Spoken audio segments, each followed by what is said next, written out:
And you guys, I think I looked it up recently. You guys are like It's like 40 or 50 33. something. Yeah, I don't know, Oh, some okay. crazy, crazy stuff. Yeah. I think my school is like 20 or SIUE, the one I graduated from. I think it's like 25 to 30K, but it's huge commuter school, which I assume you guys are too. Yeah. Yeah. Um, so yeah, know you from Twitter running the program. MEC, yeah, didn't see you anywhere. I think I probably saw like there's probably someone in charge of League of Legends. Maybe I saw Yes. that person over and over. Yeah, But probably Alex. there was a definite vibe from the Illini people of like didn't mingle with adults is what it felt like when we were at these conferences. Like they stayed on their own, they did their own thing. They probably like drove up on their own too, and Yeah. then they would just leave. Whereas like some of the more, I don't want to sound like rude or anything. It's No, no, like I don't the more think established you're employee type stuff. We were all like always mingling, right. forcing our players to mingle, and you guys and I think there was another club in MEC. Do you remember? Do you follow it Uh, closely? it was either Drury, No, trying to think, Ottawa was well, they're not technically a club. They kind of are a club, but I they're think they had not. a hiatus for a little Yeah. bit. Yeah, that'd be a good Anyways, episode to learn more what's going on with them. What do you? What was your impression of me? Have you? Has there been any like? What are the eyes on this guy? You I've can call seen a me an couple. asshole if you want to, because Yeah, no, no. some of those I've comments. seen a couple of your hot takes. I think that's the biggest thing. I can't remember what it was, but I remember there was something that I read, and I was like, "What the hell is this guy talking about?" There's Um, some where it was really bad. I think the it used to be the lead for the hottest take was I made fun of Call of Duty players with like the I was pushing a little bit towards low skill on how long it took to kill someone, like time to kill, and like oh, okay, okay, you can shoot feet and you're still having like a really low time to kill as like other sure. games, you get a headshot. That'd be another conversation. And then my leading me eating shit on Twitter was it was recent. It was the player strike. I don't even remember all the details of Oh, that one, but yeah. that was one that a lot of people disagreed with me on.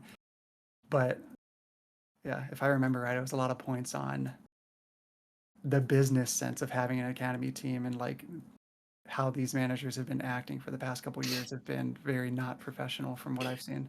I mean, this is just again, this is an outsider kind of like looking in. Like, I only know collegiate esports really well. Like, I kind of know professional esports, like in some small amateur case of things, right?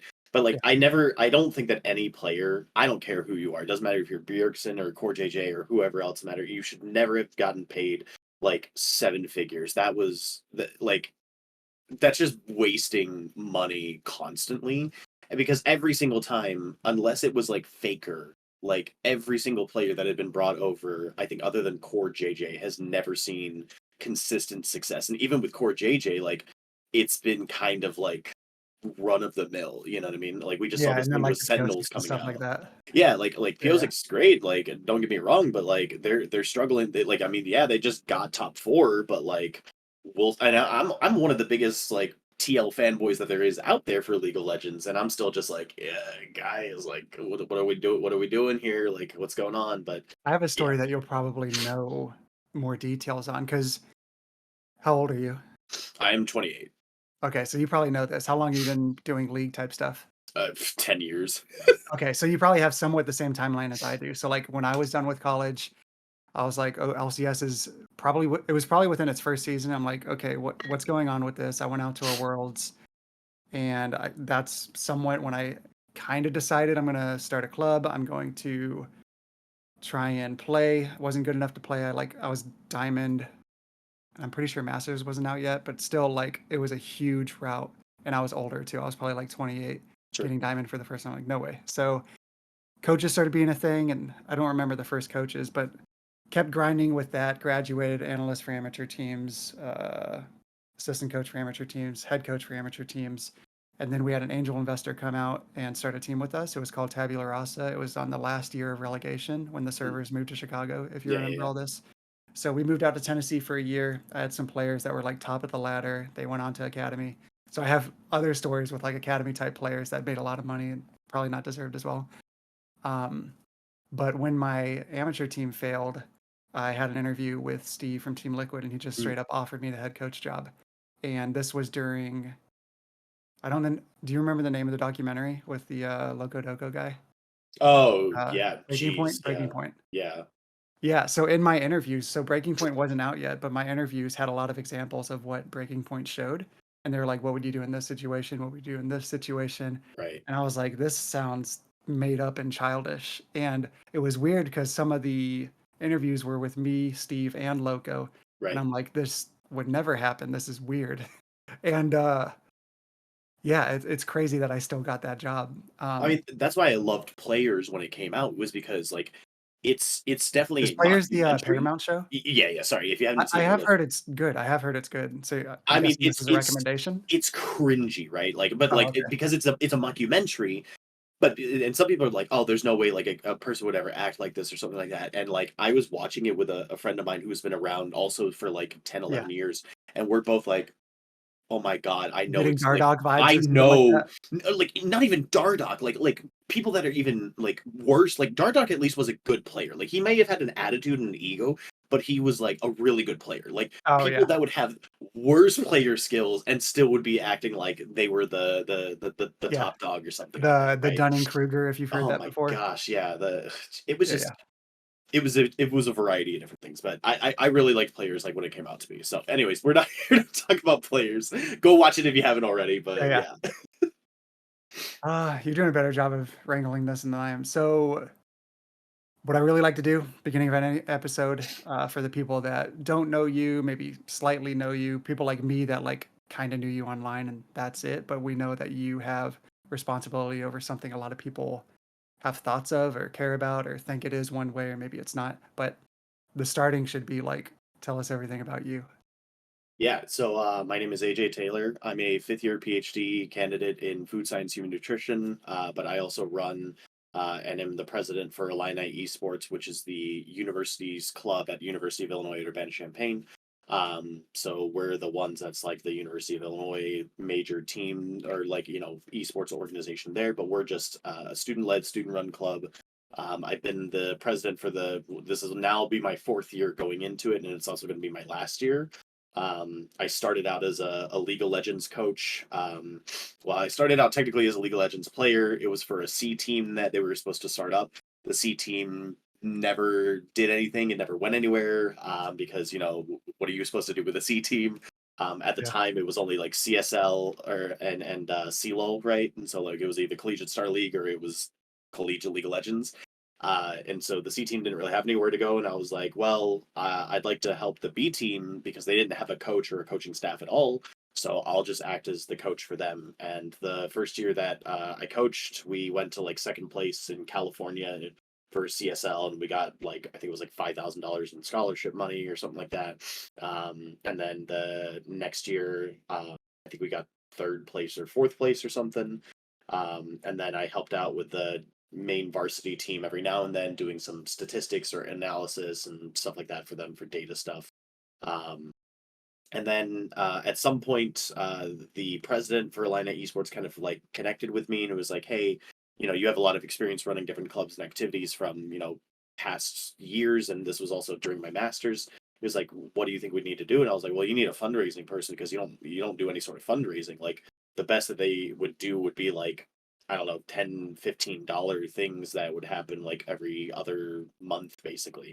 And so in the first year, like I suggested, certain things we ran, like certain activities, like doing like Chipotle fundraisers, or we, made some merchandise and we sold some T-shirts and jerseys and whatever else mattered. yeah, And then in the first year, we made $500, which was $500 more than we ever had made, basically. yeah, Um, and it started then allowing us to be a little bit more independent than relying on a system of reimbursements from the university, which was complicated and stupid. And then the next year, when the president was leaving to go to his PhD in Utah, I applied for the president's position and ended up getting it, and then have been leading it. And that was also during COVID as well, which was very difficult to be able to run a student organization during COVID. yeah. But we tried the best that we could and then have been running it since then. So, yeah, this will be my fourth year coming up. 4th year as president? As president, yeah, yeah. This will be my sixth year in grad school because I did a master's. I got screwed over by my advisor. I had to finish out with a master's and then go into the PhD program. Yeah. Um, because all and then the downside with once I got into my PhD program was I had a project that was all very international basis.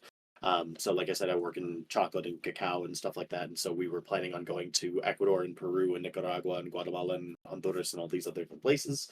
But we weren't able to because by the time that I had fully fleshed out what my project was going to be and where it was going to be done and how it was going to be done, March 2020 happened and I can't go anywhere and I can't travel and I can't do anything. And it was really saddening because I had spent like the past year and a half before that of my first year of my PhD, like crafting out this extremely cool, like awesome project that was going to be like super helpful and provide a lot of like cool scientific background and all these other different things in it. And it ended up just we couldn't do anything because like I'd go to my advisor, she would go to the department would go to the college and be like, hey, can this person travel? And then after it took like a week to send the question, then it took a week to get back the question, and then it was like, no, you have to wait until next semester. And then the next semester comes, we do the same thing, and the same thing. Okay, I have to wait the next semester. Okay, cool. You get the vaccine, get the updated, get it, whatever else matter. Can I go now, please? For the love of God, it's been about like half a year to 3/4 of a year. No, sorry, you have to wait till next semester. Okay, fine. So I started off, I think, my like third year PhD, and I was getting really worried because I didn't have any data. I didn't collect anything. I couldn't do anything because, like I said, like all of my project was solely focused. Like we tried to do everything that we could to bring it to the United States, but it's not possible because it was dealing with fermentation of cacao and that all has to be done like in country itself. So Yeah, I bet did that that. gets really complicated with, like, how like, are they gonna help you, like, with you're still a student, I'm sure Yes, you're paying tuition, and things are getting prolonged outside of things you can control, and did right. the school help, or, I don't know, is So that a sore subject? yeah, I work as a TA, right? Oh, So as okay. a TA, like my tuition is for the most part covered. There's an insurance cost that's always stupid every single year that comes around. I wish that it was covered by the tuition reimbursement, but it's Yeah, yeah. fine. But yeah, no, like the school, I don't have to worry about anything about tuition and stuff like that at least for the most part, just because I work as like a TA and a research assistant. So And I'm assuming getting into anything gaming, anything esports, helping to run a club, it all stemmed from I play League, and I wanna help make this a thing. yeah, I mean, I've always played video games. I think for everybody else, like since I was very little, right? Like I started off with like the N64 and Game Boy games, and then that multiplied into PS2 and GameCube and Xbox 360, and then finally got my own PC, and then that got into Well, I was into StarCraft the entire time, but like doing that type of stuff, and then I was sitting playing D&D like in high school with a couple of friends, and this guy had like when the loading screens or the login screens for League, you used to have these like really cool login musics, right? And it was just sitting there playing like in the background, and it was Diana's login music. And if you've never heard Diana's login music, I I swear to think I God, know what go you're like talking about, it yeah. is, yeah, it's melodic, it is beautiful, it is like kind of eerie at the same time. And when you're playing D&D, you're doing like 3-4 hour sessions. So the entire time, like it's not super loud, but I was just hearing it in the background and was like, damn, this is really cool, like background music. Like, what is that? And my friend explained like, oh, it's this kind of new game. It's called League of Legends. It's been out for about a year or so. Like blah blah blah. And so I picked it up in the first season. Like I think I played. I had to obviously like grind to get to level 30. I was playing Yeah. like stupid things like Jarvan and Garen bot lane or Misfortune support, which at the time again was not like a support that you were supposed to play or Oh, whatever. no, I played Ashe mid to level up, that's when Right, I right, right. was Like yeah, you just did like it didn't yeah, yeah, matter. It was just like just play a character, right? yeah, So I did that, and then what I ended up having to when I did that, I went into ranked. I got to like silver, and then the next year I gave it like a lot more time and effort because I was just playing it more and more. And then I ended up getting to like high platinum, and I was so close multiple times to actually getting into diamond. Um, I ended up on the last like the last day where everybody was like playing as much ranked as they yeah, could to get to the like the highest point. I played 30 games in like a day and a in a half. day? in a Oh, yeah, okay. like in a Okay, day and a okay. half, I think it was, because I was, like, I was still trying to go to school at the same time Yeah, and do yeah. my undergraduate in biochemistry, by the way. Um, but I was playing in a day and a half of 30 games, and I won. I think it was like I had a 19-game win streak as Jarvan Jungle. Like I was just like just spam the crap out of it. And at the time, there was the MMR clamps, and you What couldn't were like those? I don't remember. so MMR clamps was it thinks that you're a Smurf and that you're winning too many times too quickly. And in order to prevent that, they would give you like plus 0 LP. Oh, So I wow. got to like I think it was like Oh, I do platinum remember that. one, Yeah, yeah. like 99 LP, and it was like 0 LP to like one win. I was like, okay, that's kind of weird. Like, but whatever. Like I'll just play another one. And it was like, again, like the countdown was like I have like 6 hours left or something like that, right? I was like, like you only got so much time. So I played another game, it was like plus 0 LP. I was like, I played another game, 0 LP. I was like, what is this? And I had to like look it up. And it was like, yeah, I think the game thinks that you're a Smurf. It's stopping you from like ranking up because it doesn't want you to like go to the next level and basically like be like a boosted account. And I Yeah, was there's been so many so different mad. changes. Yeah, there's been so many different changes in, like, how they handle the league seasons. I know when I Yes. was in my gaming house, it was dynamic queue, is that what it was called? Mm-hmm. Where yeah, and then my team would be, like, queuing up, and we'd be playing TSM Tried it. in, Yep. like, a Yep. solo queue game. It was cool because it was like we didn't have to schedule a lot of scrims, and we would queue up, and we were getting it against really, really good teams. And Right. then you'd start seeing a lot like what you see now in flex queue, like the Chinese booster teams. Yep. I still have my teams, like, practice a lot in flex because it's almost better than scrims. Oh yeah. It's almost always better than scrims if they're It, queuing it up. it can be depending, yeah, depending on what Yeah. script If they're like not who you're queuing up, then scripting. it's yeah. But, like, I mean, my team, I have a lot of academic players at the moment, so, like, they'd be Right. masters, GM, but they're if they would grind, they'd be a lot higher. They just don't have the time to grind, and we usually beat those teams that are at that level. Like, when you're on Gangster and you get that level of teams, it's not that good of practice for us. But then when we try to get the higher level teams, like the challenger level teams, yeah, sometimes we get whooped, but then there's other times where they just think lower of us and they just cancel it. Right. And it's annoying. So then flex becomes like sometimes the better option. Oh yeah, and there would be multiple times that like you would face against like a certain, I would say, region of teams, if that makes any sense. It And we could. would, It could be a lot of different. maybe a southern border type Oh yeah, yeah. type No, the type land team. teams. Yeah, yeah, the Yeah, the land land teams teams. where it's like they're really, really high rank and you play them and you You're like, just smoke them out. Yeah, yeah, you're like, how did the like this is this challenger really like what? yeah, yeah. Yeah, it's never yeah, No, I never remember again. those. We used to, I think it was a team called Stars back in the day. We used to play against a lot of the land teams because we would do almost triple scrim block days because we were one of those teams that we were trying to like push the agenda of being really responsible Sure. with like a good manager, good schedule, going crazy. We're going to do this relegation thing right in this year that we planned it a whole year to like do this relegation. And you probably know some of the players. So Isanari top laner, Exogen jungler, God. Linsanity mid laner. Oh my Uh, God, dude.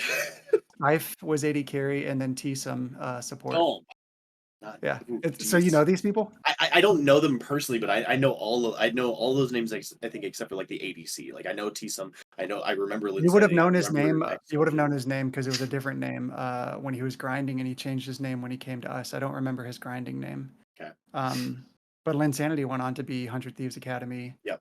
Thiessen probably would have went on academy teams too, but he got kind of screwed over because he was Yep. older. Yeah. Right. But now he's at SLU. He's coaching SLU, I think, right Yep. now. Um, he had a pretty good, like he was at Harrisburg for a while. He's gotten a lot out of the Oh game, yeah. even though he was an older player. But he's also getting challengers.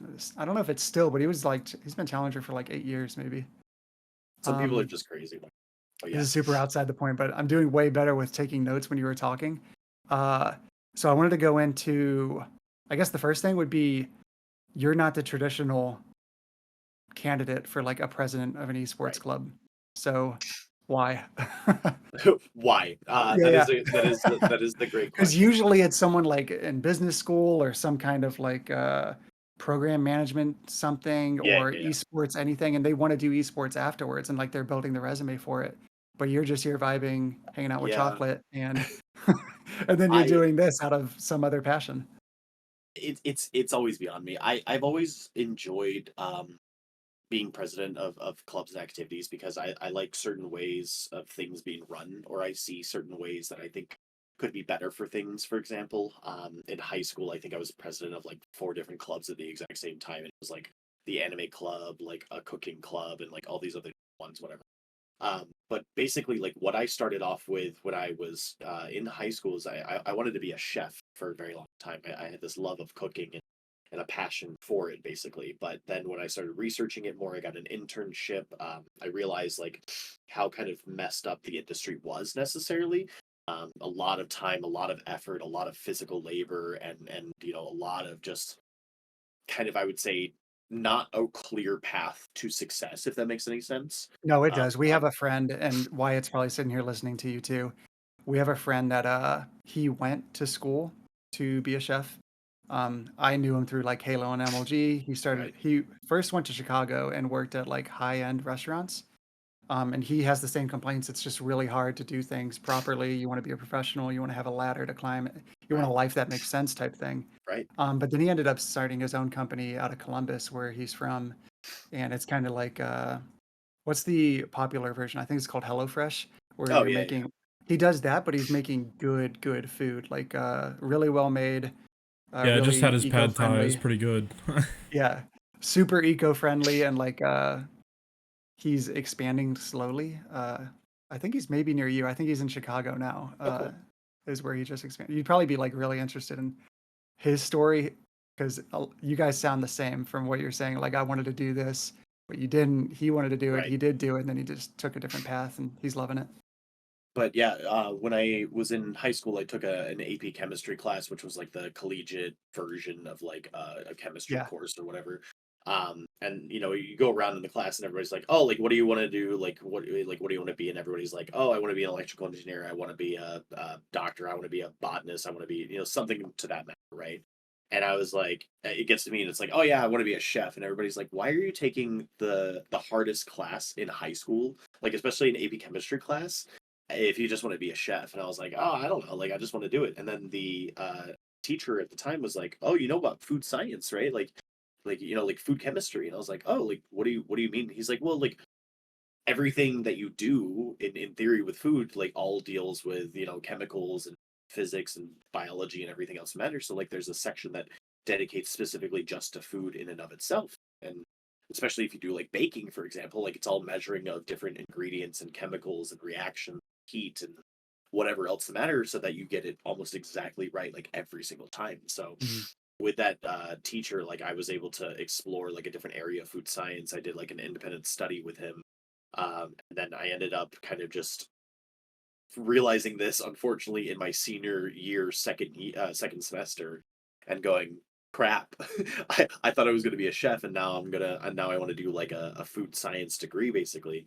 So the problem was at the time, everybody had already done their college applications and scholarships and whatever else matter. So I decided I was just going to go to an associate's degree, do that, take some time, kind of figure things out, transfer for an undergrad, finish that up, and then I was doing a tutoring job at the exact same time. So I loved the idea of wanting to teach people and be kind of like a professor basically. And so when I got into my undergrad, I decided I was like, okay, cool. Now I want to head towards a professorship. And so in order to get a professorship, you have to be a PhD, right? Yeah, And so when I got done with undergrad, I went into grad school and then for masters into PhD. And now I've realized that was stupid. Don't do a professorship because it's not worthwhile and academia sucks, dude.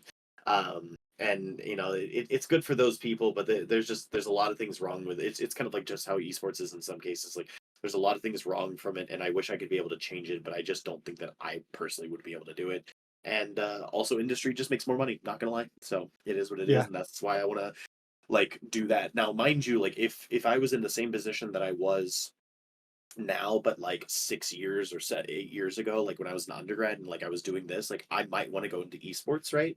Because I do love it and I have this passion for it and it's great, and especially for collegiate, like being able to work with students that are innovative and cool and understanding and trying to like be better people, but also like kind of help shaping their paths. Like I love being able to do it.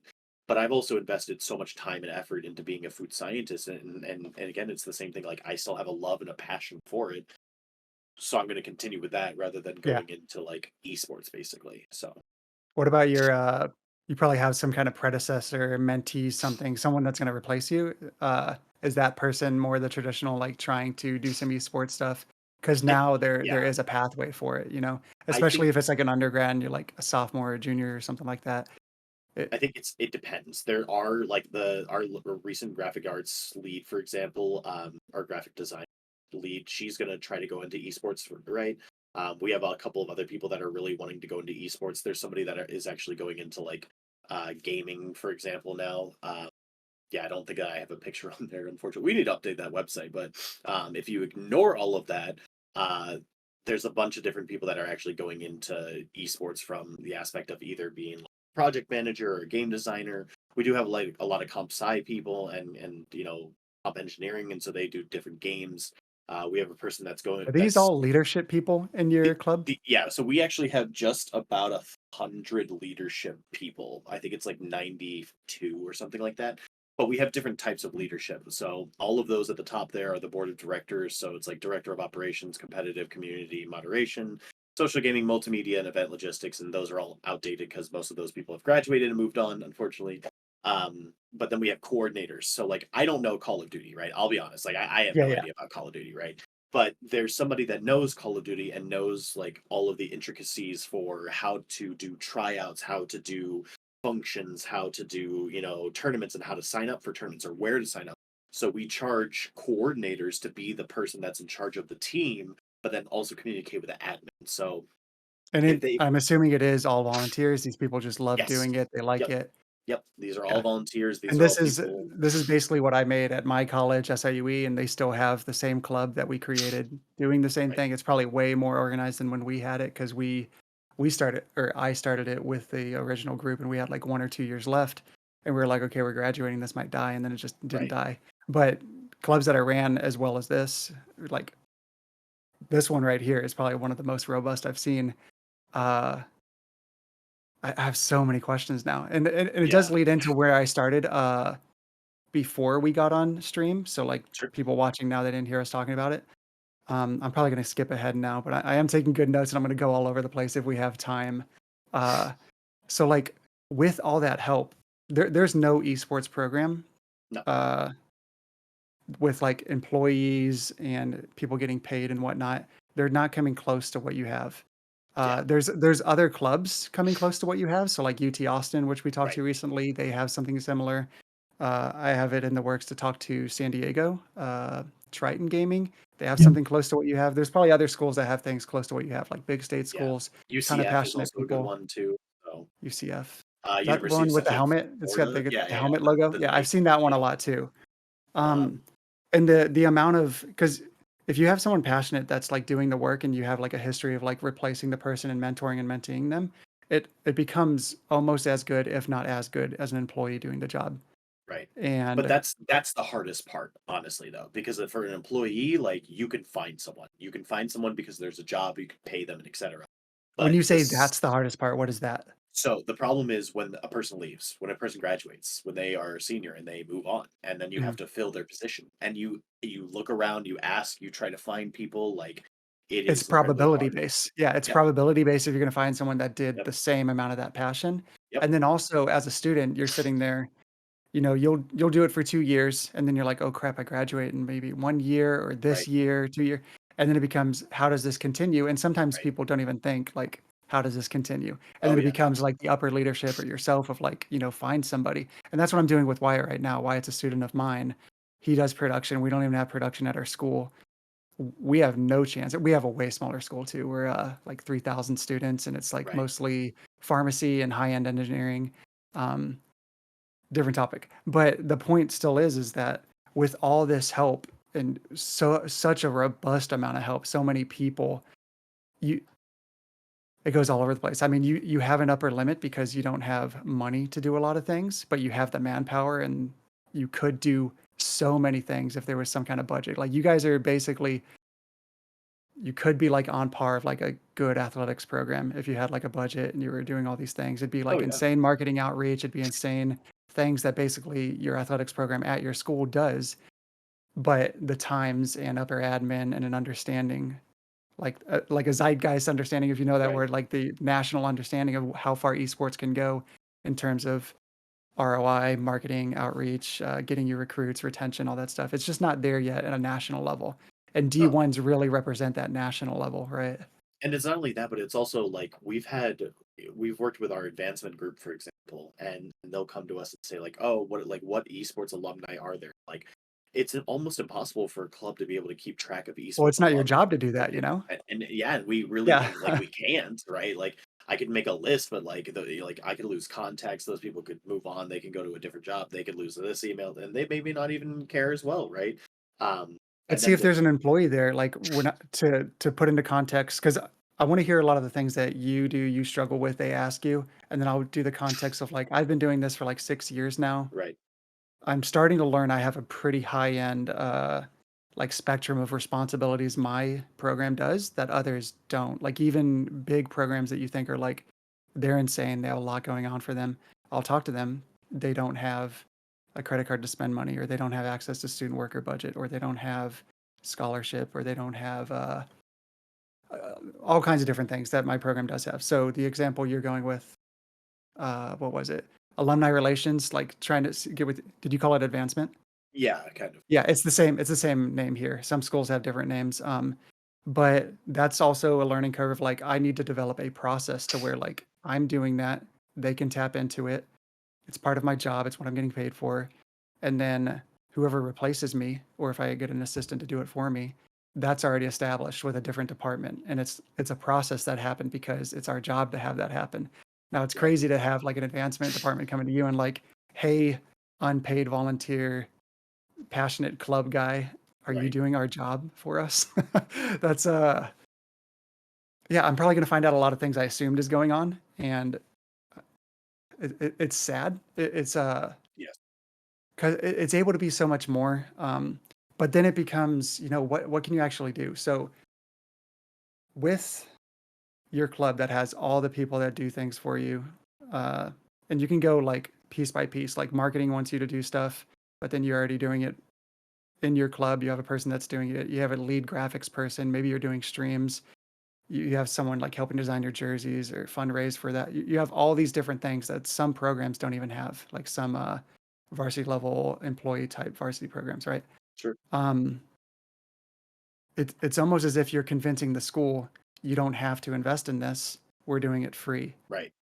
And like I've told that to a few people, and it's a completely blindsided question. It seems like it wasn't as blindsided for you because maybe you've thought about like how do we Oh develop the no, answer? yeah.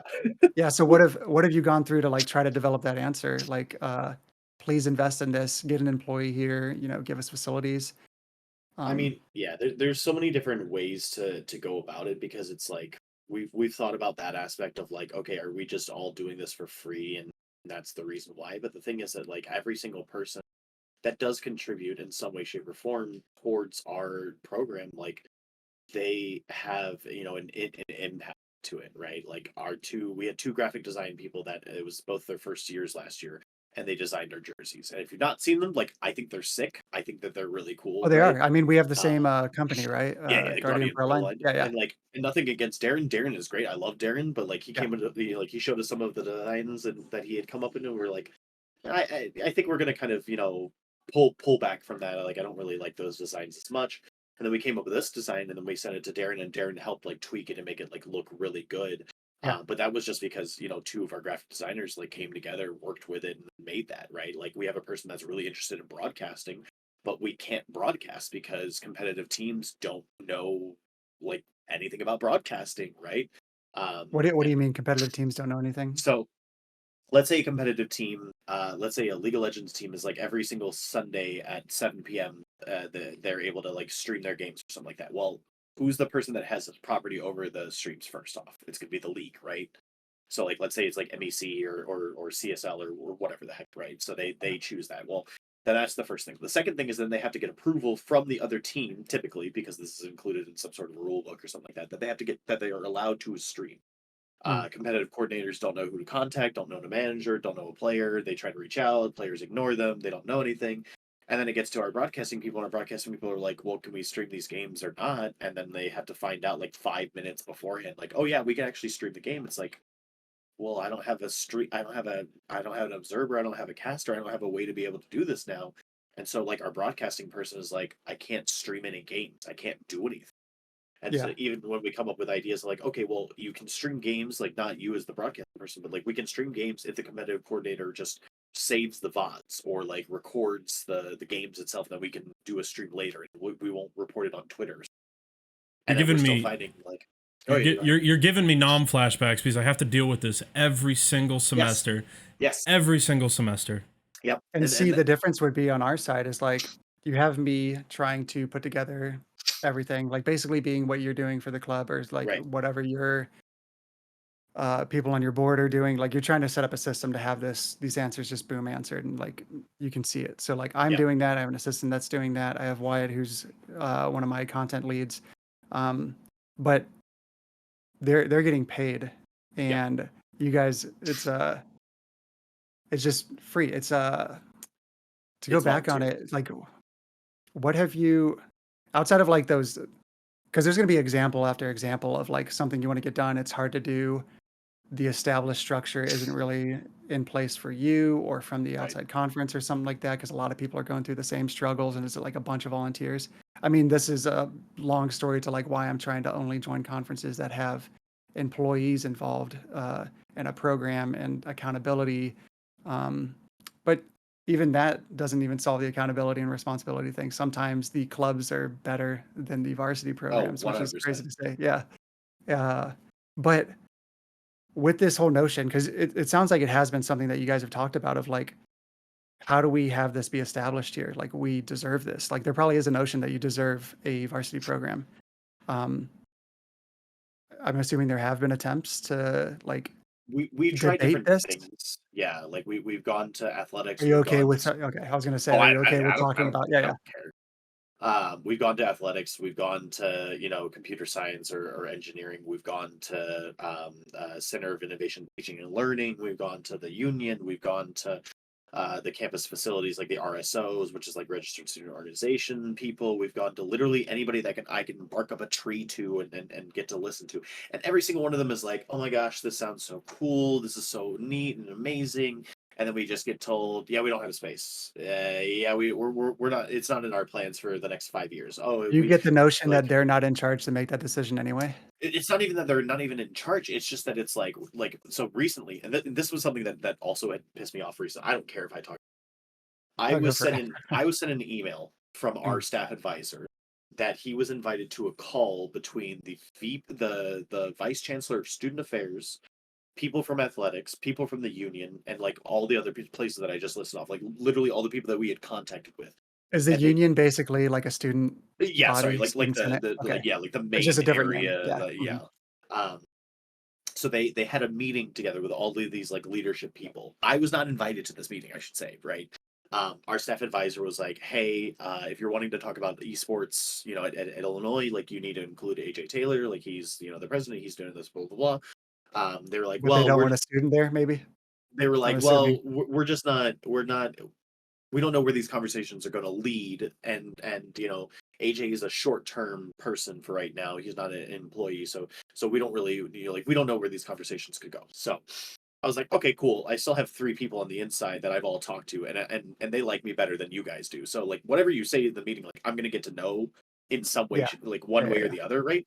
Um, and what ended up basically happening was that they said everywhere like nobody has a space.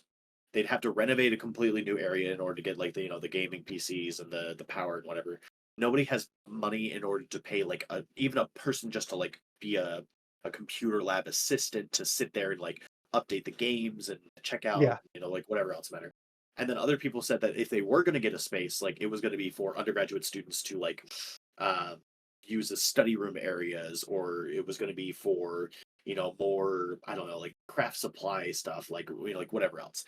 And then what annoyed me the most is that I get told by the club like people, whoever runs like all the RSOs, they're like, well, even if you get a space, like it's not going to be your guys' space. Like it would be a shared space with other people and other clubs and stuff like That's that. what happened at SIUE. I did the consulting for that because so I'm an alumni from the Right. School of Business, and that's where I got my degree, School of Business from there. And I don't know how I found out. I was trying to see if they're doing anything with esports because I was surprised they still had a club. And I'm like, are you guys going to do anything with this? Like, I have this job doing this. Other people are doing this. I'm just curious what you guys are doing. And they're like, oh, thank God you contacted us. We want advice on what we should do. We are going to do something.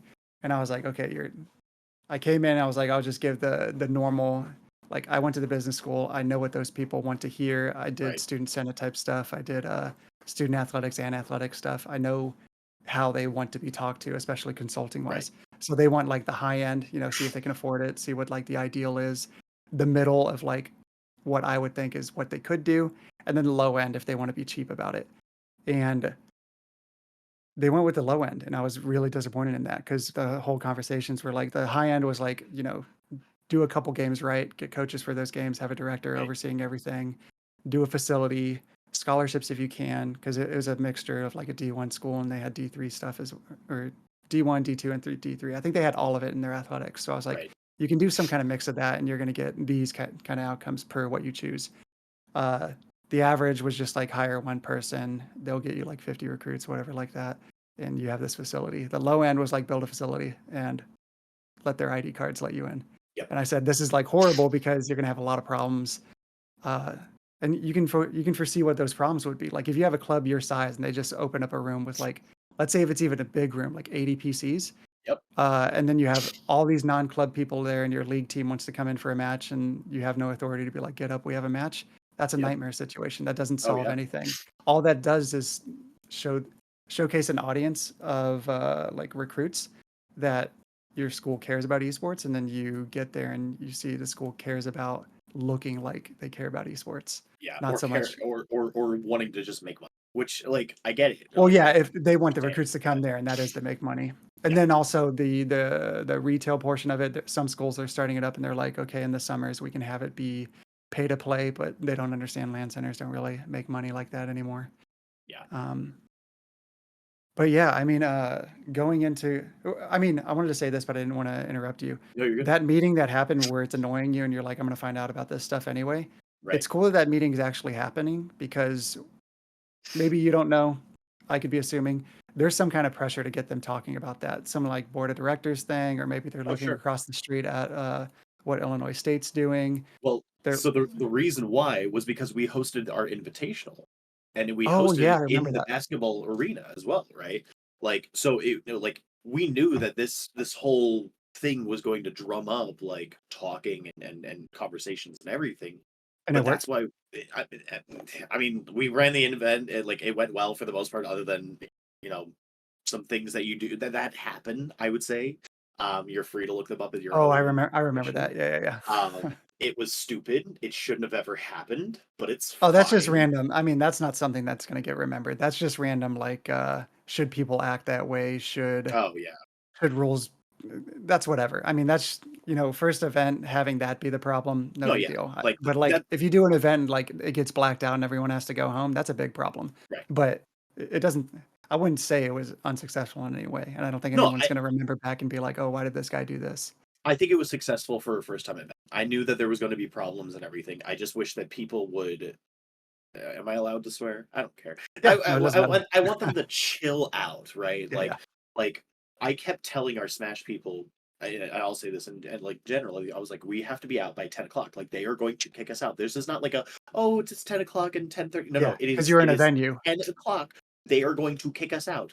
And somebody had like forced their way to basically be a main stage. Like they didn't get to stream because they just got bad drawn. Like every match that they played, like none of them got streamed, and they were like a senior, so they wanted to get streamed, right? So people forced their way to get to be streamed, which was like a losers match or like a top 8 match or something like that. And then that forced everybody else to wait for them. And then like instead of playing matches off on the side, they then played all of the matches on stream, which was like delaying it even further. So we had to play top 3 the next day.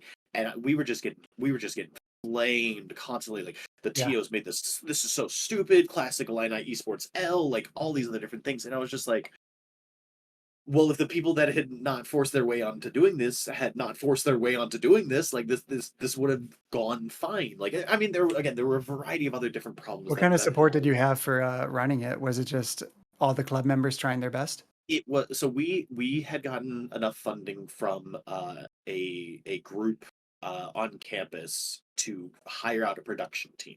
Okay.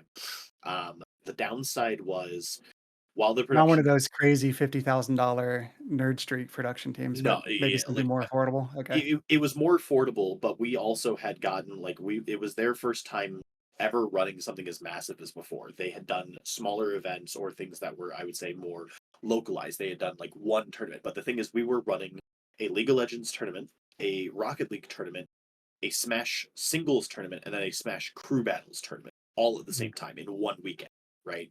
Um, and that was like I think just under like 300 players competitively total, right? So we had gotten people for like a League of Legends manager, a League of Legends TO, a League of Legends stage manager, and then somebody else. Like so, there was a lot of different people involved into this, right?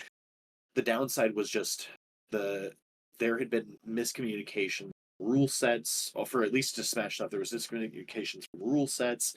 It led into other different things. People got hired that probably like it was their first time doing Smash, and then it's the same thing like this is the first time production company's doing this massive event. This is also our first time ever doing this massive event, and I took a gamble because I couldn't hire somebody that was more expensive because the more expensive people were like, oh well, like we could do it, but like we're gonna have our casters in Las Vegas, and I was like, that's not the point. The point is to be like in the arena, like, and they're Yeah. like, well, that's gonna cost like $200,000, and I was like, well, that's not gonna happen because we don't have the money. Like, so Yeah. it was just we had a budget of $60,000. We met that budget. We were like, I think we spent $5,000 over our entire total budget, which was like 110, 120,000 correctly, and it's been a while, so like Yeah. we did exactly what I expected and wanted to do. And there was just a small thing with League. There was nothing bad happened with Rocket League, I think, other than like somebody like an internet or issue or something like that happened, and it was nothing major basically, like very small. The league thing shouldn't have ever happened because the coach shouldn't have run his stupid mouth and then kept saying stuff that didn't matter whatsoever. Um, but like, should a coach have been allowed to play? No. Was I told that the coach was playing only in an emergency situation? Yes. That's why it got approved. Like, it's I nothing think more than that. It I was a think the miscommunication. consensus of that it's nothing to blame on you or Right. anything like that. I mean, you were trying your best to run a LAN Yep. for all kinds of reasons. Yes, like player experience, yes, Right. experience of what the LAN should be, but then also the alternatives is like, let's try to get our school to do more. Right. Right. And that was mainly what it came down to is we were just trying to push forward the narrative that Illini Esports or U of I could be a good hub for esports in general, not just from like a player side, but also like people involved into production and broadcasting and tournament organization and management and event projects and all these other different things. And like for our first event, I was fine and happy with it. I hope that our second time that we run this, we're gonna see there's gonna be different conversations that I'm having the next couple weeks to figure out like what it's gonna look like. But I'm excited to be able to run it again. I just like I want to make it as good as possible is the best thing. Are you doing it again? Is that an annual thing you're gonna try to do? It's going to depend. State Farm is a Yeah. very expensive venue. It was like I think in total for just the venue itself, and that's not including prize pool or anything else, right? It was like $35,000 for the entire, which Mhm. again is not expensive if you are able to fundraise and get the money and whatever else matter. But like for a club, Yeah. like it took me 3 years to raise $50,000 just for our club in and of itself, right? Like, let alone then like finding another sponsor to be able to cover all these different. So I think we are going to be running it again, but it's going to be either a much downscaled version of it, or in a different place, or a different venue, or something else matter. Yeah, that's Um, what I was gonna ask after is like, have you done other events besides that one that was like lower scale? I'm yeah, I sure mean, maybe you have, but maybe it we just have, didn't get yeah. the attention you were trying to get with it. Was that like the bigger goal of like, let's get some attention so that the school notices? Yes, we've done like online. We did an online invitational. It went over really well, honestly. We gave away like HyperX headsets and mice and keyboards and stuff I like think that. I That was also really remember cool. that one too. Yeah.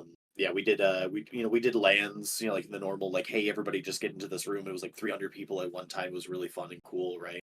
And we've done some other like things. We've done a makeathon, which I thought was really fun. We've done those for the past like 2 years, I think. Did you ever And host an MEC or no? Because I think maybe you were in MEC before I was. No.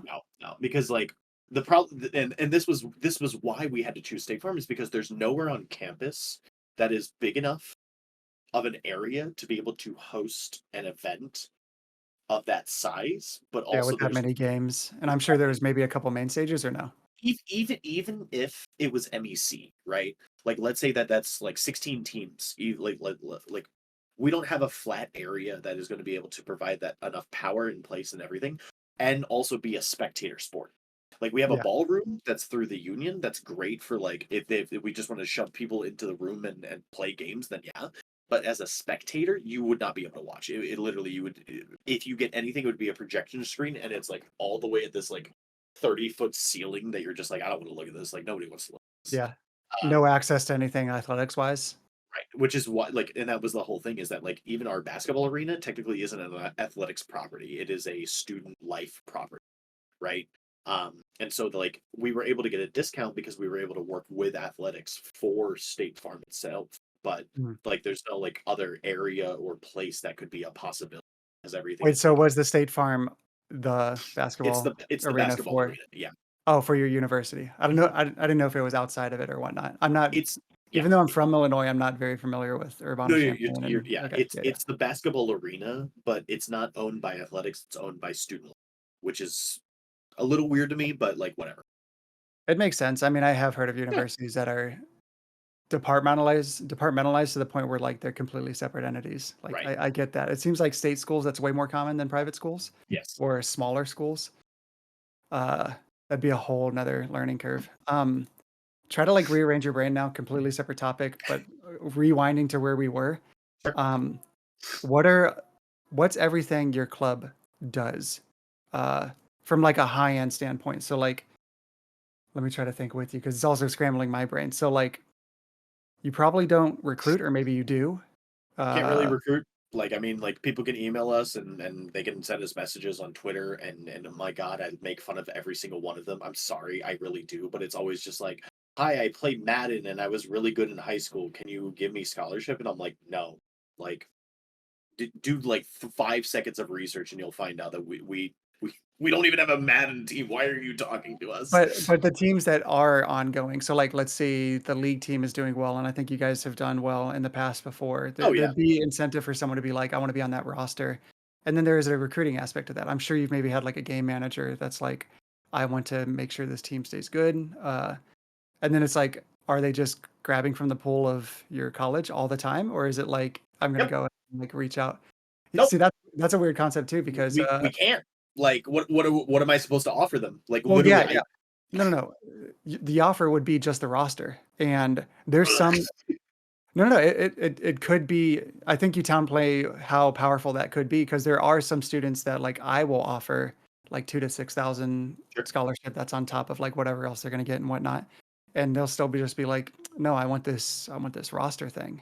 sure. And they'll go to a state school that they're gonna pay more for, and that roster is just better. They want to maybe they think it's a path to pro or maybe it's just whatever they're thinking. A lot of players do choose roster. It's usually one of the higher end ones. And then like as skill level goes down or up either way, then it's like, can I get the full ride or can I get some scholarship type thing? Because it's out there and you're gonna find it. So I'm hearing from you there is a pressure of like we can't recruit because we don't have anything to recruit with, like no incentive. Like, do you have facilities? No, Okay. So yeah, we it's like all we it's don't hard to got put in. jack, dude. Like, we got nothing. Well, you have some kinda access to fundraise, so you probably have some kind of account. Um, Yes, we have access to you fundraise because I work my ass off for it. but what Like, about, like, the union? Is there, nope, like, a so the student senate, do you pitch to say, nope, like, "Hey, can we have some of the can't, student recreation funds?" can't. What's the cant on that? So, there is a whole variety of different things that we can apply for reimbursement basis only for the student organization So is that, resource like, fund. at the end of the year type thing? So, like, you guys are spending money and you're like, It, "Can I it's get this money back?" It is not. It is 3 times a year that the periods of it are also extremely short. When you get notified about it, you have a week and a half to submit your proposals. Then it takes about 2 months for it to get reviewed and either approved or denied. And if you don't have every single little thing on there, they will deny it. Does not matter what it is. And So is for it reimbursement in terms of it the is definition reimbursement. of reimbursement? So It you've is already spent the reimbursement. money It is reimbursement. And so, for and it's example, we can't do tournaments. We can't do okay. any tournaments unless There's no prize pool. There's no winnings. There's no money. There's no Well, gifts. that's There's somewhat no. common. I've actually gotten in a lot of trouble with that stuff Oh, because if you sure, have some money in an account and you're just gonna give it away to someone else, sure. that becomes weird. But, like, if you would buy a computer and you say first place, you're gonna win this computer, that's something that's more workable. I'm assuming it's maybe the Can't same even for do you that. or no? Nope.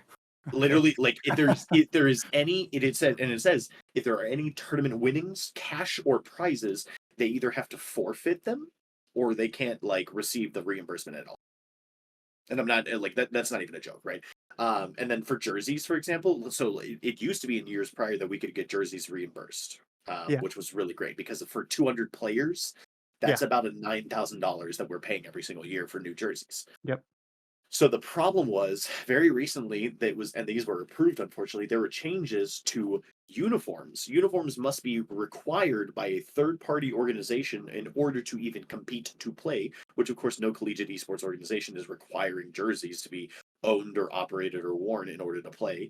And then the second thing is even if they were required, they can't be personalized. So no name tags, no backwards, like no like last names, no numbers, no nothing on the back could be possible as well. And of course, who wants a jersey that doesn't have their name or their gamer tag on the back of it unless it's like from a professional esports I'm organization? assuming that's because they wanna buy it to you as, like, an inventory asset to where you're giving it to reoccurring players. It, it's That's what some either programs do. it's either that or because we were the only ones that I know of that were buying uniforms, quote unquote, Yeah, at such a large volume, right? yeah, mhm. And so like last year we also even submitted the invoice, for example. So this was like the funding period. We submitted the entire thing for the jerseys, whatever else matter. We submitted the invoice, but the invoice at the time had not yet been paid, right? And we didn't know that it had to be 100% paid in order to get refunded. Well, again, 2 months later, we finally get, oh, hey, your thing has been denied. And we said, okay, well, like, we have the paid invoice now. Can we resubmit it? And they said, you could try. And so, of course, we try and we resubmit it. They're like, well, you're past the funding period. We've run out of money. We can't fund you guys anymore. So, I'm assuming the process you had to do was, like, you as some kind of finance person in the club is like, "Everyone give me our this money. treasurer, yeah. I'm gonna pay this bill all at once," with the reasoning of, "We're gonna try to get it reimbursed, and then I'll give you the money back," or is it just gonna become the So club's money? I have fundraised through the past of like 3.5 years about $50,000 that I fundraised like for all of our expenses. That's for jerseys and sending people to lands and everything else. Because the first year that I had fundraised and I was able to acquire $10,000 from sponsorships and donations, um, I got told, "Oh yes, you have access to this money. You can use it anytime you want for any payments for the club or anything else matter." What they didn't tell me was that it was a reimbursement. So when I did get the jerseys and then was like, "Hey, this is an $8,000 thing. Please use the $10,000 that I fundraised from our sponsor and from our donor to be able to pay for this," they said, "Oh no, you have to pay for it." So I had to get me and two other people from the admin group to pool together enough money to pay for the jerseys to then submit the reimbursement form to get reimbursed back. So where does the fundraising money go? How is it So to where you're not it allowed to was in a spend it, student organization account. and you don't have a means to use that to pay for things? It's no credit card or anything. It's just housed under the student organization fund. So Yeah, and there's there's I no mean, there's also I mean, as I'm doing more and more of these, like, D1-esque interviews, there's people that have jobs, like, at, universities, and they're the U of that school, but they're getting paid, right. and they still don't have access to, like, a credit Oh card. yeah, It's because it's just moving very slow. Every school's right. different, and then the bigger schools, they're different, and it's also a lot of work to figure out a different process to make Yes. this work type thing. Yeah, Yeah. so So the next year, what I did is I set up a separate bank account under the university, or sorry, under the RSO's name, and then have just been putting every single little bit of money into that instead because I have access to it. you're gonna get in The trouble, treasurer. or it doesn't sound like you will, but just How do we get in curious. trouble from it? Because like it's a club thing, it's an organization, it's I would registered with. guess maybe the reimbursement side of it get in trouble because maybe they Not my problem. wanna reimburse. Okay, because Like, I would assume maybe they wanna reimburse from the account that has that fundraised money in it. oh yeah, I mean, like, but that's the thing is that They'd like, prefer to fund or reimburse through that. I'm assuming, like, when right, you right, apply, like, it's probably easier for them to say, "Yeah, we'll give it back to that account," because we see that it's the right, university's account. right, Now when they right. see that it's someone else's account, maybe it's like, maybe you don't get approved. Like that could be a Right. repercussion. Yeah. Which so we've had similar problems to that, and that's why I like what I would do is I would be the one that like I would move the money from that account with the treasurer's Into approval the to universities. into my account to pay for it, and then to basically say that the university has to reimburse me, and then I just move the money back into the account again. Like Okay, that makes sense. it's a lot of trust, right? Like obviously, but it's all of our emails are traceable, paper trails, every movement that our PayPal or Venmo or banking account takes, like even if you take $1 out, like I get an email and my staff advisor gets an email, our director, like all of our directors get an email from it. So it's not easy to be able to do, or it wouldn't be like easy to be able to know, like sorry, I'm saying this bad. It's very easy to know who is moving the money and where it's going to, if that makes any sense. Um, Yeah.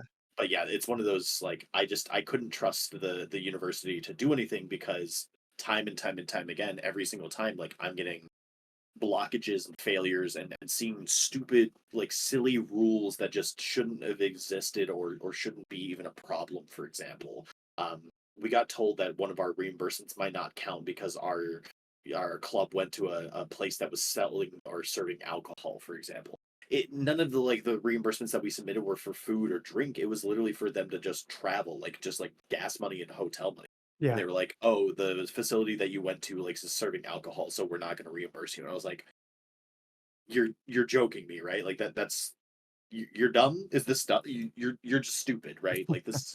So it's just I gave up with the university and trying to figure things out and argue with them and whatever else matter, because it was just like there's no point. Like Yeah. yeah, Yeah, I feel that. I mean, it's definitely hard, especially I know the position that you're in. It's like what I started when I was in school, and it would be like if I was still in school for another 10 years and the same stuff is going on. There's been no changes, which is probably what's going on at SAUE now with like yep. that president. So it'd probably be a lot of similar stories. Yeah, but it's a big feels bad, and that's why I'm like trying to bring attention to this. Is like there could be so much fixed. Imagine if you had an employee that had a credit card. This fixes insane amount of problems, Oh yeah, and that's starting to happen at some of these schools, some of these state schools. I mean, it's happening at the smaller schools, which I think is starting to impact. There's been so many small schools that do it. It's starting to impact the big schools. Like maybe they're seeing the recruitment numbers. Maybe they're seeing why are these small schools growing or getting the marketing that we don't want them to have. Why are they oh beating yeah, us in this thing where like it's getting covered by somebody? There's a lot of factors that are making them pay attention. So and then it's like, how do you guys as students, you don't want to be in that regret state of like I graduated and now they have it. Because imagine like you graduate and then two yeah, years later it's like here you go, we're starting this program. It's gonna feel bad, and like it felt yep, bad for me, but at least it's growing. At least steps are happening. I mean, even that conversation that they had of like, what should we do? We can't do it. We don't have a facility. We don't have this. It's outside of the budget or whatever. Like anything that they said, at least there was pressure enough to where they're considering it, and that's only going to build and build and build. And then there's some yeah. companies out there trying to help it happen. So like, I found out recently the company The Voice, if you've heard of them, No. Voice Esports something. Oh yeah, Uh, yeah, yeah, yeah. It's hard to see, like, in your realm, even my realm, it's hard to know what they're doing at all. But then, like, I get a budget to go out and do what's called like PD, professional development and whatnot. And I'll go to these conferences and you get to see sometimes they're there and you're like, okay, what's going on? And you see if they're doing something relevant, irrelevant. What I think they're doing is pretty relevant. Pretty much they put all their effort into talking to presidents of schools like yours, and maybe they have talked to your president. So pressures like that is stuff that's happening. And you might not ever even see it because they oh might true, be talking to not your president, but like the board of directors right, or education of that state or something like that. And then like right, trying to right. pressure through it and like they'll believe their version of how the ROI works rather than yours or mine. Right. So there's some good out there happening. Yeah, I think it's always the downside. Like when I see like people being like, "Oh, I went to the NACE convention," or "Oh, like oh, I went to the Voice convention." Like, damn, must be nice. Like, Well, I mean, sometimes you're not missing out because like the NACE convention, I really debated going to that, even though I was a right. huge NACE hater for a long time. But I think they're good now. I mean, they're just a conference that play their games, and it's a network between their conference and they're doing their own thing. That's that's what they've always been. They haven't been anything greater than that. I was a hater when they tried to act like they were something greater than that. But now they are what they are competent with, and it's good. But I mean, it was disappointing to hear because it was only like 3 hours away for both of us, I think, because it was in Indianapolis this You're right. summer. And I didn't go, and I was like, okay, maybe I missed out. We'll see. And a lot of people said like they didn't learn anything, waste of time. It was meant for people that are like starting up high school programs or about to start up a college Right. program, and even like people that are student club leaders like yourself saying like I didn't learn anything, and that's like it's really disappointing. It shouldn't be that way.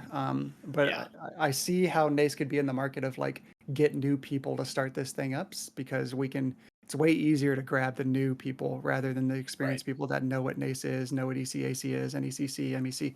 Like we can choose for ourselves, but the newcomers they want someone to tell them, and NACE Right. is good at doing that. And that's how I feel about like a lot of the professional esports organizations. Whenever they do something in esports, I'm just like, I just feel like they don't know like what they're actually doing, or if they do, they're only trying to get the people that are new into the area, right? Like Evil Geniuses, Gen G, like all of the like TSMU's program, like all of the other different ones, like none of them have worked or none of them have lasted longer than Yeah, a year, and you try basically. to think what they do, and majority of what they do is they'll get their interns. The interns get to mingle with their professionals, which is cool. It's almost like an internship. Okay. But then when it comes down to actually helping the university that that intern's coming from or being involved in something physical to our locations, I don't see anything with that. I haven't followed through. I mean, I've attempted to follow through with like a TSMU or a Gen G thing or Immortals is close to me. Right. I, I've seen nothing. It's like what is getting done besides a cool internship. That's about it. I mean, some online panels and whatnot, but Right. usually the online panels, like even like this one, we end up like just shooting the shit and like talking about things that might not matter to someone that really wants to get educated.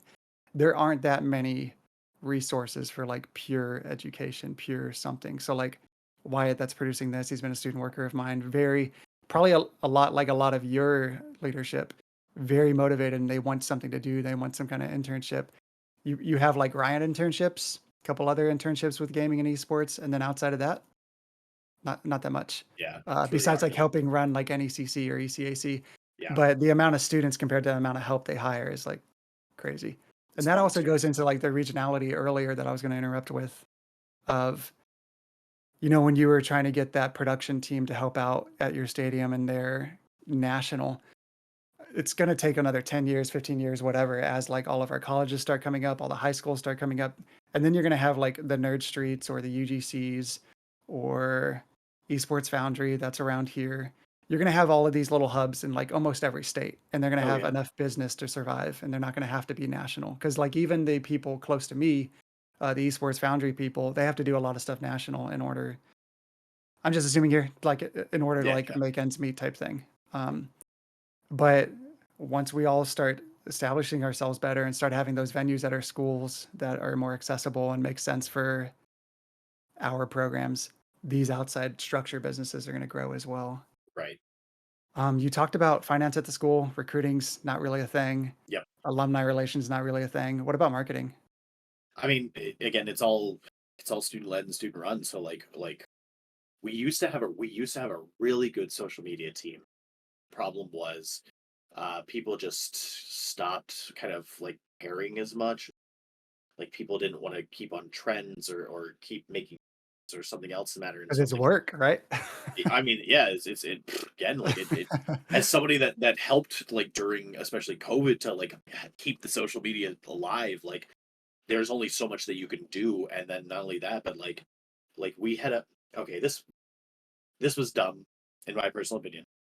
But you know, like when everybody was doing those twit longer things, and it was like you open it up and it was like, haha, like go buy our Oh, merch or yeah, something yeah, like that. yeah. So our head of marketing did that, and it was right after like a well known collegiate esports director had come under like fire for I don't even remember exactly what, but just something big, right?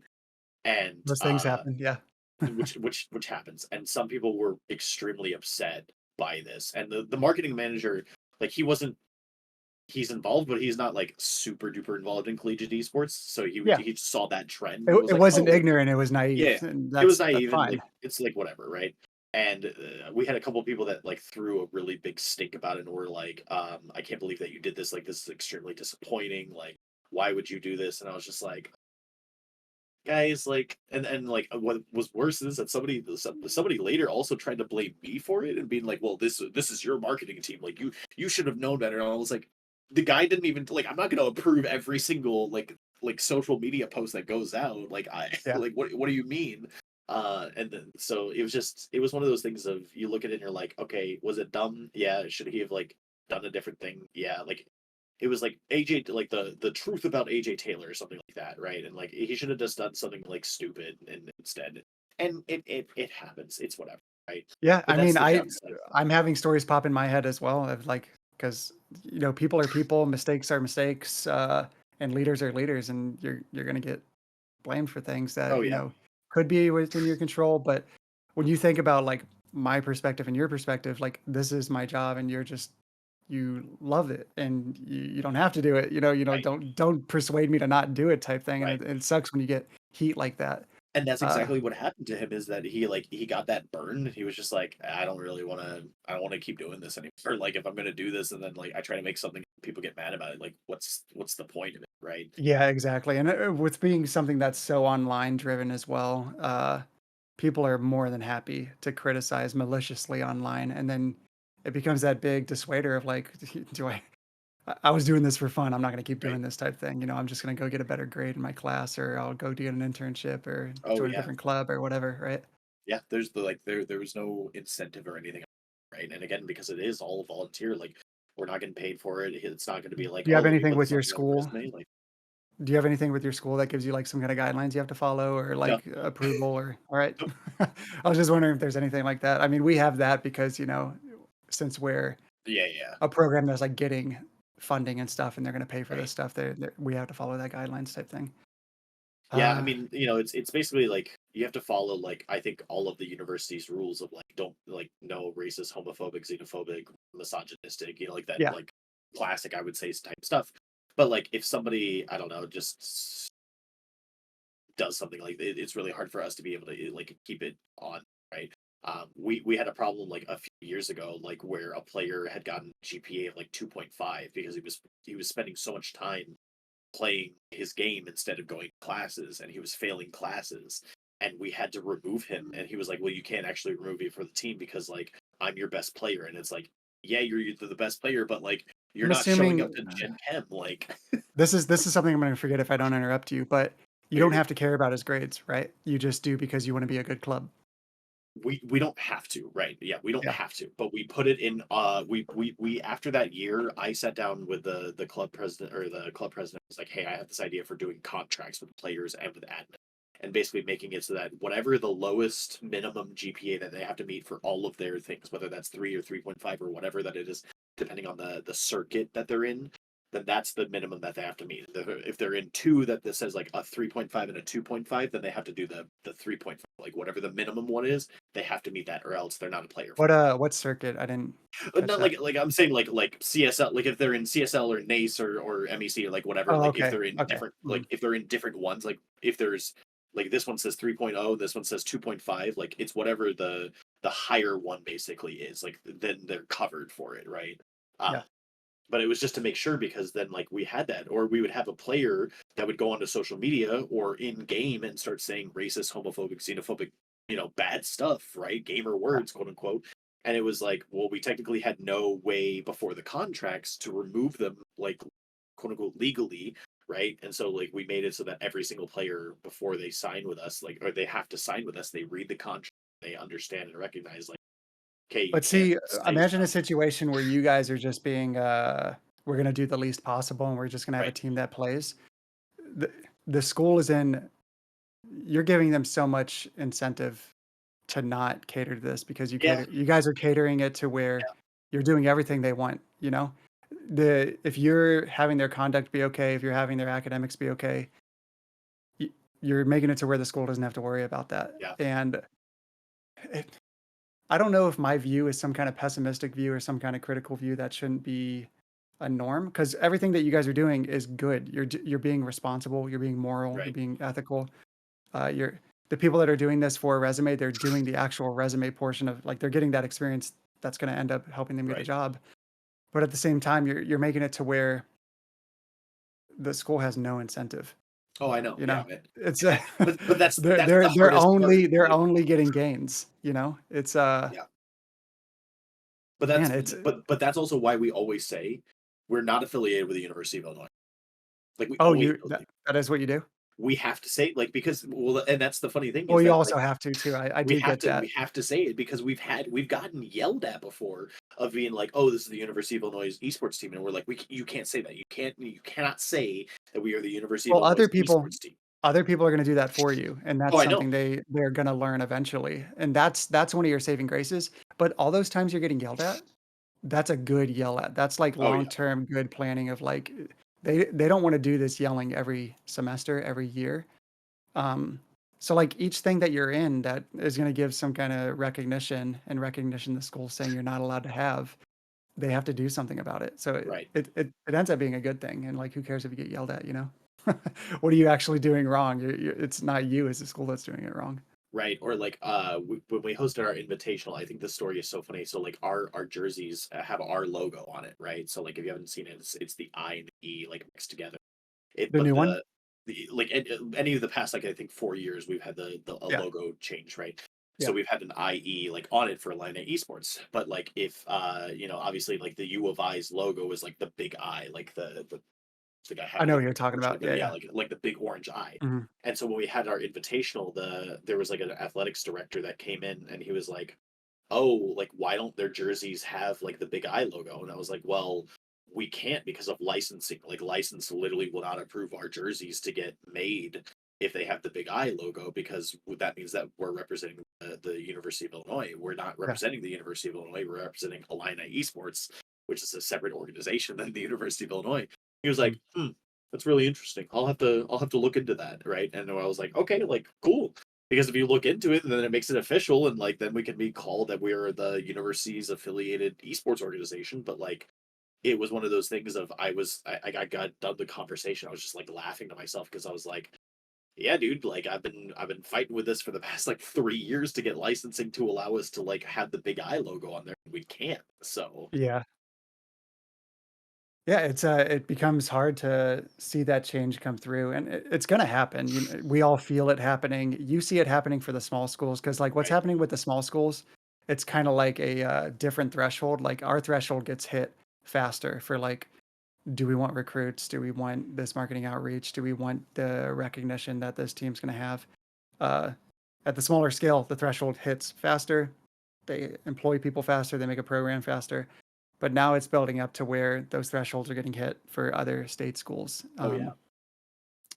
Who knows how fast it's going to be? I was under the impression before COVID, and I don't know how much COVID like stopped the timeline, but I was under the impression that almost every school would have a program right now, like an esports program where like someone's hired and whatnot. Oh yeah. Uh, I don't know what that timeline is at all now. And like now that I become more and more experienced and know how universities work, know what the clubs are doing, I'm networking better. I'm talking to all these people that do these jobs. It's like, holy crap, it's this is complicated. Like very Yeah. complicated. And even the notion that we've been talking about the whole time of like your club does a lot. Like if my program had what your club had and there were like student workers doing all of this, it'd be insane. We'd be Oh like yeah. pro level organization. Uh, because I could hold people accountable, whereas you're kind of able to hold them accountable. You more so want to keep them motivated to keep doing what they do, Yeah. right? Yeah. Yeah, Because at it's the a end of the day, they could walk away and there's yeah, nothing. and then you're Yeah. just down someone that was doing something for you, and it's Yep. like, how do I? Yeah, Yep. It's happened too yeah. many times, my man. Wyatt, is there anything with all of this that you were like, damn, I really want to hear them talk about this? Was there anything? Because I'm starting to draw some blanks, and like we talked about Yeah, finance, Wyatt. What do recruiting, you want? alumni. What do you want, Wyatt? You get a voice in this. Well, that's nice. I guess going into partnerships more because looking at your website here, let me Oh yeah, yeah. you have a bunch of partnerships that it looks Yeah. like you've done a good job reaching out to companies, not You, just maybe through um UIUC, but like actual companies like yeah. Would you HyperX be or allowed to tell us? You can which ignore about 2 of these, by the way. Okay. no, no, same with us. I mean, we have 2 of these as well, and it's like, how far did Twitch student go for us? I mean, we have partner, and we make money Yeah. with that. We have partner, and we make money with that, but Uh-huh. that was because I was in TESPA years Uh-huh. ago, and, like, they're Uh-huh. working at Twitch now. But, like, Yeah. are you able to just go through each one and be like, "This was this was this"? Yeah, That's a cool so, thing to do. HyperX, we've been partners with them for the past 3 years. I'm actually signing a new contract with them hopefully pretty soon. Simplify Computers is a local, Wait, pause real quick. HyperX partnership. What do they want from you? What do you want from them? it's kind of promotions, marketing.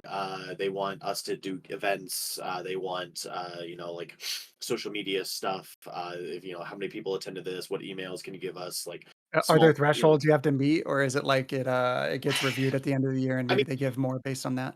yeah, they keep saying that there's supposed to be these thresholds that we're supposed to meet, but like every single time, like we either meet or surpass them, and then they're like, okay, we should up it the next time, and then they always forget about it because the people that we work with are just too busy having to do everything else. Yeah, yeah.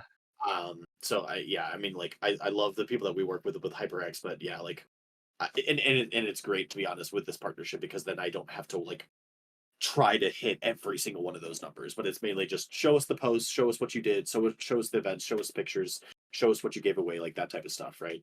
Yeah. In return, we get like product, we get replacements for product if we happen to have like we have a space that we rent out, quote unquote. It's not like our Here, let me facility. pause on the product real quick. That product becomes like perishable good almost because you're probably just giving it to players, right? It's not going into your facilities where you have a inventory closet where you just put all that stuff in, right? Right. So what we have is we have a space that we work with called the Innovation Studio. And from 9 to 5, it's like anybody, any student or whatever, they can do whatever the hell that they want. But typically on like Tuesdays and Thursdays, we rent out that space for free You or just try reserve. to reserve it as much as possible before someone Exactly. else does. Right. Yeah, okay. So the keyboards there, that keyboards, mice, headsets, mouse pads are all ours technically. They're all Okay. HyperX stuff that is provided by us. But then we get first dibs on the reservations basically, right? Um, with that space. But again, it's not like our space. Uh, So that's what they do. Cooler Master, we have a partnership with. I know that they're not on the website. That's my bad. I just been too busy. are It's you the one that does the website as well? no, but I need to tell the people because But I mean, I do when I say sponsorship. it's the club. This Oh is like a yes, club yes, ran yes, website, yeah, nothing yeah, with the university. yep, yep, yep, So yep, that's becomes opposite. If I had something like this, I'm in trouble. And then yeah, if I want my school to do this, there's they have a lot to do. Like when I ask my school, "Can we do all these things?" It's like, "We're gonna try our best." right, And they're awesome, but they're doing it for the entire school. I don't have yes, it, so it would be cool. That's where like the red tape goes back and forth of like if I was able to do this and just like boom, get a student to do this. I'm sure like Wyatt would be able to do this. Possibly. I don't know if Oh I'm yeah, speaking too loud for what. I would have had a oh yeah, calendar 2 years ago. yeah. Yeah. So yeah, that's that. Simplify Computers, or sorry, Cooler Master is on there, or should be on there. They do the exact same thing for HyperX. They give us product. They just want promotions and marketing and social media stuff in return, which is totally fine by me because I love working with them. They're very nice people. They give us like batteries, cases. That we've gotten chairs from them before, for example. There's a variety of different things that Cooler Master provides, which is really great. Yeah. Simplify Computers is a you fix it type place where you can bring in your PC or builds It's or local, whatever. right? Local place run by a media company that's around here. Super nice, super kind people. Um, Done a lot of different things with them, and then they now just got a PC building company called Active that we're going to help promote in the next couple of years. IMC Trading, they've worked with Team Liquid before. They're a stock exchange company. So they want quantitative traders, they want data analysts, they want data engineers, they want computer scientists, etc. So we market jobs for them. We do workshops with them. They promote our makeathon, and we do the makeathon with them. I'm trying to set up like And this is all internal. Like when you market these jobs and like maybe get yeah, internships, it's all like you're trying to pitch it to maybe you're our going to your job Discord. fairs and whatnot in your Discord and Yeah, as we much try. as you Yeah, can do. Yeah. right. Or we try to give them access to like people's like resumes and stuff like that, or just like whatever that Yeah. we can do to be able to help them out. Yeah. That makes sense. One Illinois no longer exists. They were an apartment complex that we actually helped promoted. We got at least like 12 students to sign up for their apartments, which was really nice. But That's they actually recently. really clever, and it'd be Oh yeah, really no, cool to have something. Yeah, that's it good was a thinking. phenomenal partnership to be able to do, but they got bought out, and then the people that took them over just have not responded back to us, unfortunately. Yeah, it's probably Um, some huge company. yeah. Yeah. Bisect hosting hosts our Minecraft servers, and I think like we have like Apex or I can't remember what else, but there's some other server that they do. We just have to put them on the website, which is really nice. Wait, And pause some real quick. yeah. What Oh did yeah. they give you for you helping them get their Money. places rented out? Yeah, Okay, money's cool. yeah, Yeah, we got yeah. money from them, Okay. which was really nice. Okay, so Um, Bisect, what are they giving you? they like I said, they give us the Minecraft server to be able to use for our Minecraft server, and then Okay, like and it's just free, and then you put yeah, them on a ticker for your streams pretty or the much website, right? yeah. Okay, that's awesome. That's Um, cool. Numerate gave us like $300 to just put the thing on the website with a hyperlink. I have no other things other than that. I don't know what they are. I think that they're a homework help site if I remember correctly or something like that. And what do you Um, get? 200 or $300, something like that. I That's swear to money. God. Money's good. You're good. Money's good, right? UConnect Esports. Every single collegiate esports organization should be connected with UConnect Esports. Shout out to my man Dylan Liu. Love that guy a lot. But yeah, connect with UConnect Esports. They're a He's actually someone I'm very scared to bring onto the show because he's very opinionated, right? And like oh dude, I Dylan's used to great. be, so it's gonna be whenever that episode happens, which is probably gonna be a while from now. It's gonna be really good. But I know what Uconnect is, and I can Yeah, assume that, or not assume. We use it sometimes, but it's mostly geared towards like the bigger schools that can hit their metrics and stuff like that. But we're still able to do their campaigns, and right, it makes sense. But I have such a low amount of help with my students. right. What's done the least is partnerships and fundraising. But see, we're also on the other end of like we don't need it as much. We just need it if we want to start doing some extra things. Yeah. So that's why I'm Um, like pretty curious about this. the only other one that let me try to think. I don't think that we. Oh yeah, McDonald's, Coca-Cola. That's our last one. We actually got sponsored. Yeah, thank you. I was about to say, like, please go to our Twitter. It's better on there. Nice.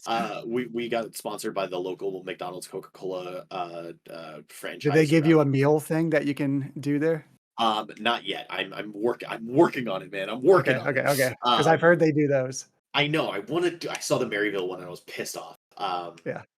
But no, they we also got money from them, which was really great. And Are you we allowed to say the monies for any of these? I am not. Okay, And okay. No, no, I'm just curious. yeah, I'm happy to discuss those off stream. No, And no, I'm going not like, even gonna ask that, you know. but yeah, Yeah, yeah. like I said, I worked extremely hard over the past 3 years to raise a lot of this money, and a lot of it was going to sponsors and connecting with them and sending email after email after email after email after email after email What is after the email. base? What's the base right next to you? You have a base close to you, don't you? The Air Force base. Base? Oh, I Yeah, have no so I grew up idea. near Scott Air Force Base. There's one near you that's a fighter base.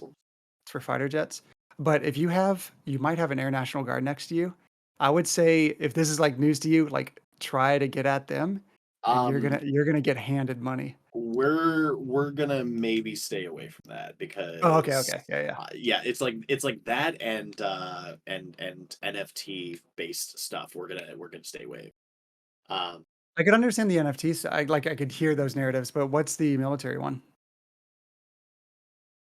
And we don't feel like you're gonna hurt my feeling or anything. Like I no, was okay, yeah. I'll tell you my story real quick. So I graduated high school. I joined the Air National Guard.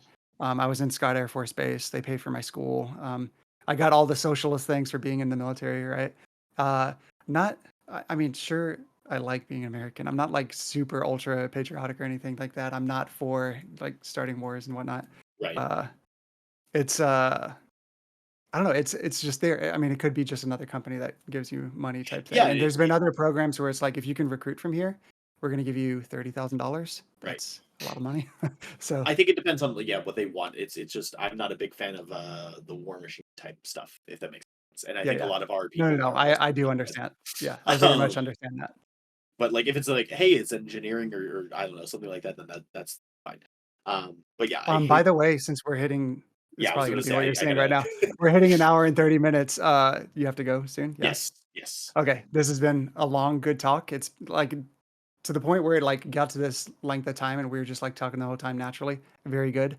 To end it, just tell us everything you got going on. If you want to try to use this to try to pitch something you want happening for you in any way. Nah, dude. I want people in collegiate esports to just have as much fun as they can possible. Like enjoy the times that you're doing because what collegiate esports means to you can be what you'll find in other people, right? Like that passion, that love, that organic growth of why collegiate esports is such a massive thing is because of what we've done for it. Not just me itself, but like any single person that's involved in collegiate esports. Have Like, you heard Ubuntu, the I am because we are type philosophy? yeah, right. Yeah, Like, this is basically what you're saying, and I think it's very true as well. and that's the reason why like esports continues to grow is because people put their time, effort, blood, sweat, tears, passion, everything into it as much as they possibly can, and Yeah, it relies more so on that than anything else, I think. and you're But a no matter, great person to be endorsing that because like you're trying to hang out with chocolate and you're just doing as much as you can for this yep, program that you want to survive yep. forever, right? Yeah. So I think just, have fun with it, enjoy it, and honestly, like if you're in a club or an activity, just talk with a president because they probably need some sort of help or Oh yeah. something basically, Yes. whether it's like small or big or whatever. Like even if it's just like, hey, I can make a social media post, or hey, I can help out with this. Like it helps out so much that I can have people that come to me and say, hey, I can do this and I can help out and here's how, more so Are than you the like, same as me as it's way harder for me to say, "I'm gonna tell you to do this thing." yeah, It's yeah, way yeah. easier for them to be like, "Here's my passion. Can I do Here's this?" what I can be Yes. able to do. Yeah, no, Yeah. that Mhm. that is a lot better, at least currently. Um, Yeah. but yeah, I gotta get going. I'm so sorry. No, You no, got you're so good. You stayed for an hour and a half. I mean, I only had this written down for like an hour, but this was great. Thank you for talking with us. We'll talk at some other point, and good luck with everything in your last year of college, right? thanks, guys. Yeah, I appreciate it Yep. a lot.